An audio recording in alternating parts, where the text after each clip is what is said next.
Clara sonrió cuando vio la notificación en el móvil de su marido. Reserva confirmada para 2. Hotel Mirador. No era la primera vez. Ni la segunda. Durante 6 meses había fingido no saber nada sobre la infidelidad de Sergio.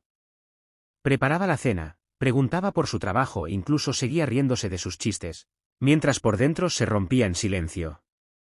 Pero Clara no callaba por miedo. Callaba porque necesitaba tiempo.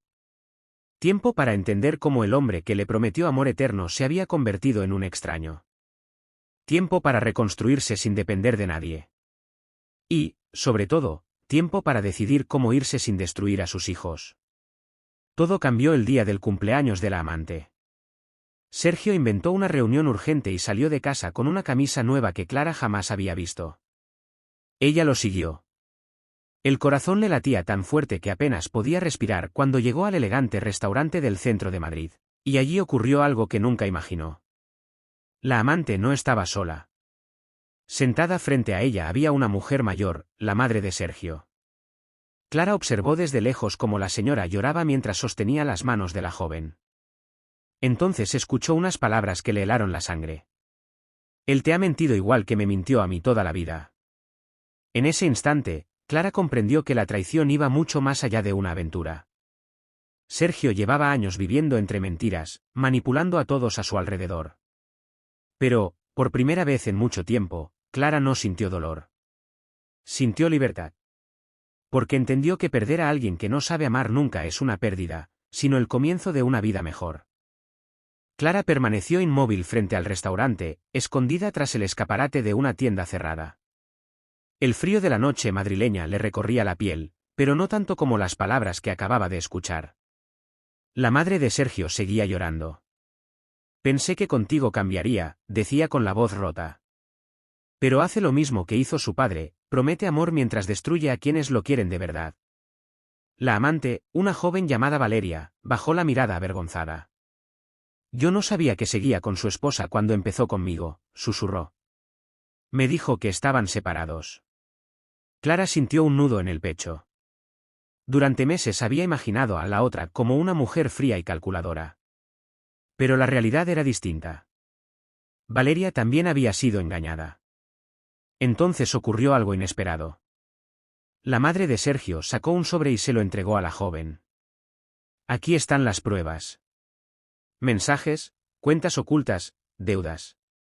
Necesitas saber quién es realmente antes de que arruine tu vida también. Clara dejó de respirar por un segundo. ¿Deudas? Sergio siempre había presumido de éxito. Coches nuevos, viajes de trabajo, relojes caros. Pero Clara recordó algo inquietante. Hacía meses que él evitaba hablar de dinero y recibía llamadas que nunca contestaba delante de ella. De pronto, el móvil de Sergio sonó dentro del restaurante. Él se levantó apresuradamente y salió hacia la terraza para responder.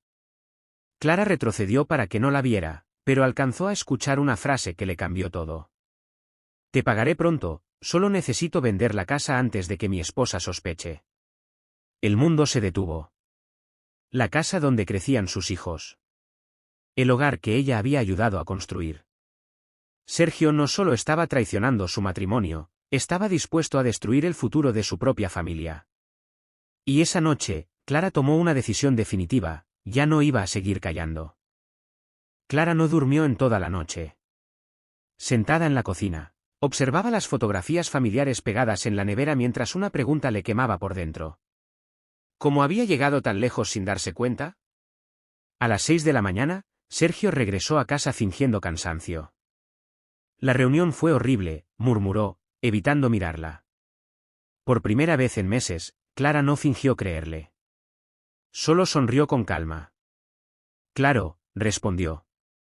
Debes estar agotado. Aquella tranquilidad desconcertó a Sergio más que cualquier discusión.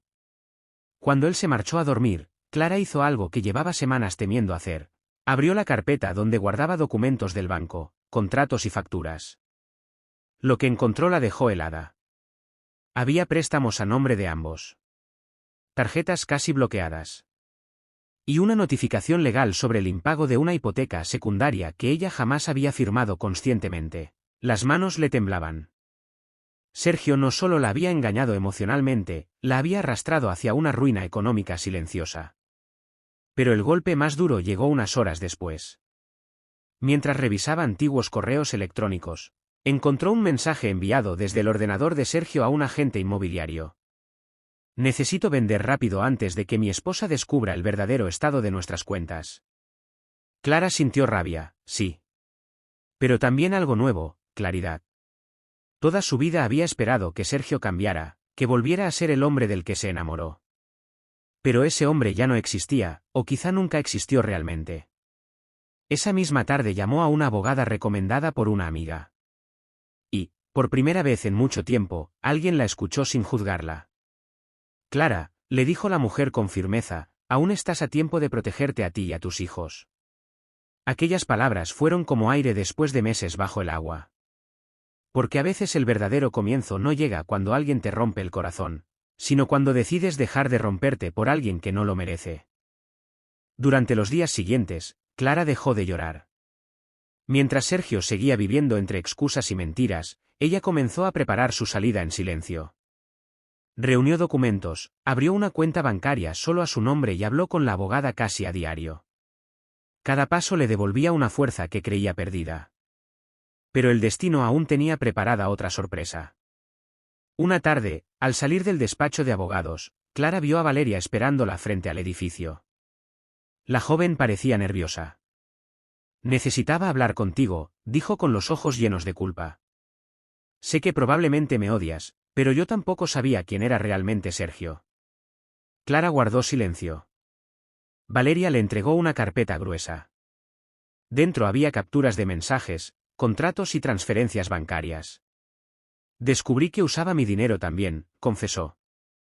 Me pidió inversiones falsas y decía que estaba construyendo un futuro para nosotros. Clara sintió un escalofrío. Sergio había estado manipulando a dos mujeres al mismo tiempo, utilizando el amor como herramienta para sostener su red de mentiras.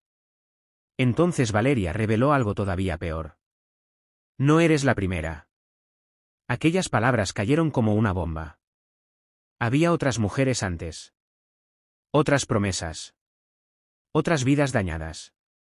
Por un instante, Clara pensó que el dolor volvería a derrumbarla. Pero ocurrió lo contrario. Miró a Valeria y entendió algo importante: ninguna de las dos era culpable de las decisiones de Sergio. El verdadero responsable era él. Y por primera vez, Clara dejó de compararse con la otra mujer. Porque ya no veía una rival delante de ella, veía a otra persona intentando sobrevivir a la misma mentira. Esa noche, cuando Sergio llegó a casa fingiendo normalidad, encontró las maletas junto a la puerta. ¿Qué significa esto?, preguntó, pálido. Clara lo miró con una serenidad que él jamás había visto. Significa que se acabó tu control sobre mi vida. Y en ese instante, Sergio comprendió algo aterrador. Había perdido a la única persona que realmente lo había amado. Sergio intentó detenerla. Primero llegaron las disculpas. Después las promesas. Finalmente, las lágrimas que Clara había esperado durante años, pero que ahora ya no significaban nada. Podemos arreglarlo, repetía desesperado mientras ella cerraba la última maleta. Pero Clara ya no veía al hombre con quien soñó construir una vida. Solo veía a alguien que había confundido amor con control, y sinceridad con debilidad. Aquella noche se marchó con sus hijos al pequeño apartamento de su hermana. No era lujoso. No tenía jardín ni grandes ventanas como la antigua casa. Pero, por primera vez en mucho tiempo, Clara sintió paz. Las semanas siguientes fueron difíciles. Hubo abogados, papeles, cuentas pendientes y momentos en los que el miedo intentó convencerla de volver atrás. Sin embargo, cada mañana recordaba algo importante: quedarse en una vida basada en mentiras también era una forma de perderse a sí misma. Un mes después, recibió una llamada inesperada de Valeria. Solo quería darte las gracias, le dijo emocionada. Verte marcharte me dio el valor para salvarme yo también.